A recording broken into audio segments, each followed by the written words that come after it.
So mga paps, andito nga po tayo ngayon, no? Kung saan ito nga po yung ginagawang Anabu Diversion Road, no? So ida-divert nga po nito, or magsisimula nga po ito sa may Patindig Araw. Yan, diyan po yung bound to Patindig Araw. Doon po yun sa may tulay, no? Sa Julian River, yung may kanyon. And then lalabas nga po ito papunta ng Anabu Coastal, no? So yan nasa gilid natin, river po yan, yung Julian River, mga paps.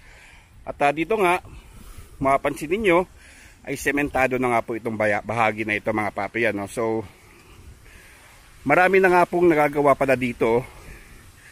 Hindi lang natin akalain dahil hindi nga po natin to pinapasok, no?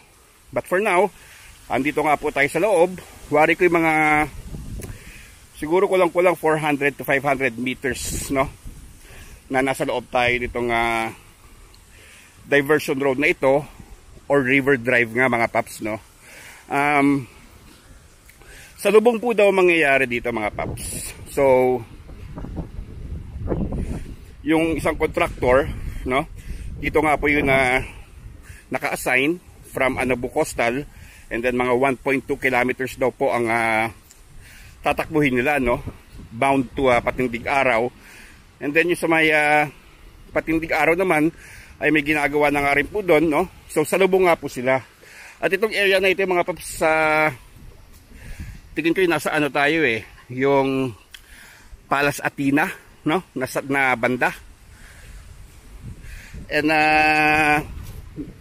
matatagalan lang to mga paps dahil sa buhos na gagawin, dahil ito, mga paps, explain ko sa inyo. Yung buhos po na gagawin nila dito sa revetment. Yan. So yung buhos na gagawin nila dito, mga paps, is from ibaba, no, sa tayo nakatayo, hanggang dyan sa number 2. So ganyan kakapal ang tambak dito, no. And then from number 2 to number 1, ganyan naman kakapal yung sesementuhin para nga po sa kalsada, no.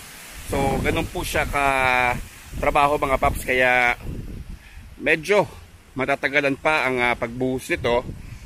But according sa contractor is baka, no, hopefully ay magamit na siya early next year, dahil nga rin po sa continuous na pagkatrabaho nila dito, no. So tambakan lang po yung medyo matatagalan sila, mga paps. And yung contractor pala dito, mga paps, sila din yung contractor dun sa Navarro Bridge, no, yung sa may Lancaster. So sila nga rin po yun, mga papi.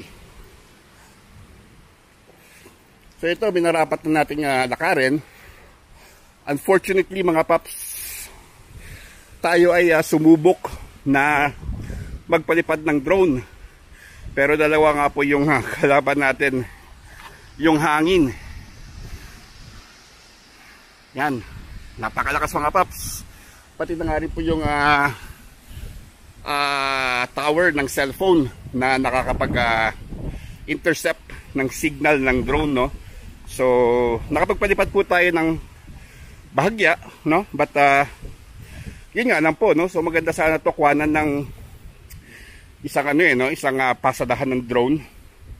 Kaso nga lang, hangin, interference ng cell site, saka interference din ng mga puno, no. So medyo nawawalan nga po ng signal. So marapatin ng kanan po natin na ipakita ko sa inyo to ng ganito, mga paps. Naglalakad tayo. Yan. Sana ma-maintain yung kapunuan dito, Ang gaganda pa naman, na nagbibigay ng lilim dito nga po sa diversion road.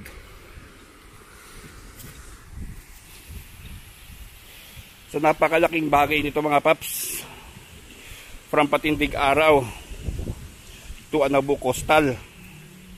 Hindi mo na, or actually, ang options mo na is via Aguinaldo Highway, Malagasang, and dito nga, no? So, tatlo nga po yung options natin, on which, ang purpose nga po nun is mabawasan yung volume ng sasakyan, no? Sa Aguinaldo Highway. Ganun din sa Malagasang na kasalukuyan ay ginagawa nga rin po for road widening, no? So, napakagandang proyekto nga po, no, ng ating local government dito sa Imus.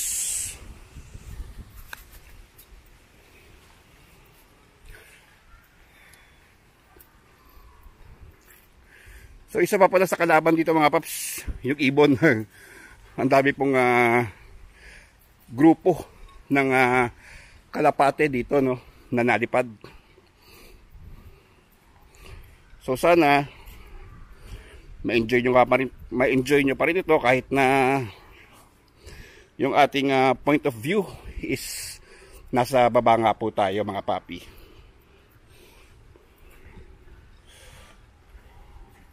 Ito na yung Huldan River.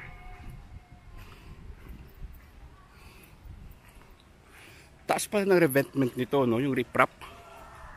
Yan, no. Taas.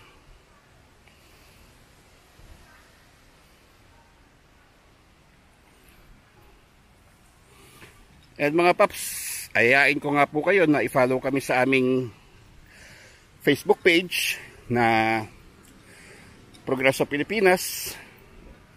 Ganun din ang Metro Cavite and Beyond.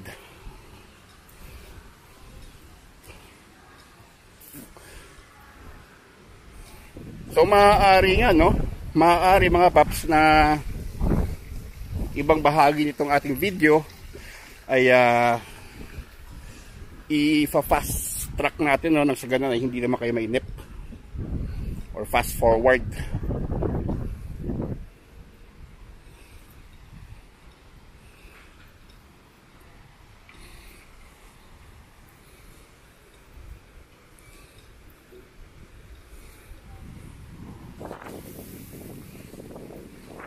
Sisipin mo yung tambak na gagawin dito, oh.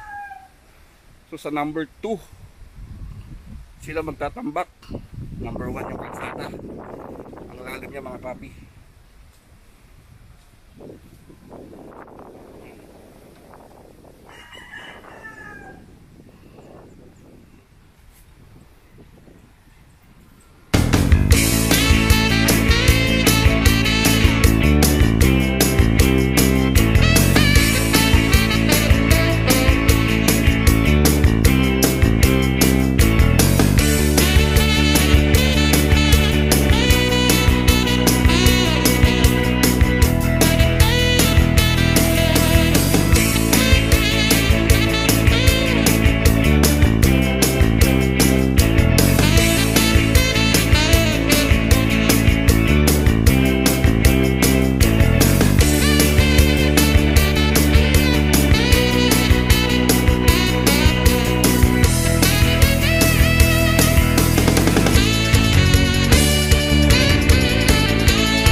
Yun, oh.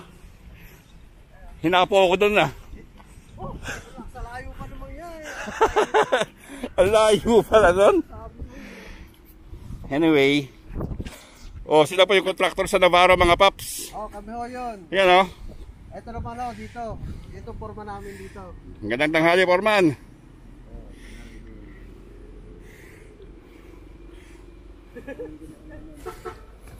O, dumating na yung mixer ah. Oh, magbubuhos yun doon sa kabila. Doon sa pinuntahan mo, magbubuhos yun doon. Oo. Sementado na yung banda doon eh, no? Kabila yun. Masaya ito ko dito.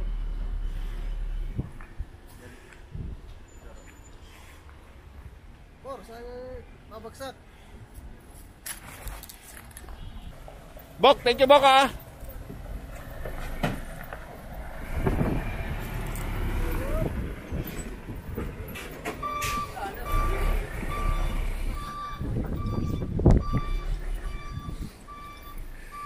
Yun, so mga paps, ito na nga po yung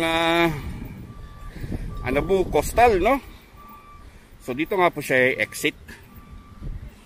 Yan, parehas pong tulay yung sinimulan niya, tsaka yung tapos niya, no? Julian River. Yung isa sa Patindig Araw, yung isa naman dito.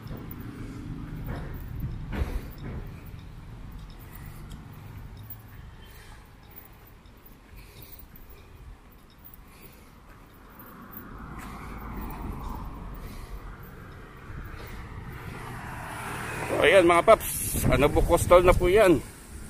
Palabas ng Aguinaldo Highway, papunta naman ng Malagasang.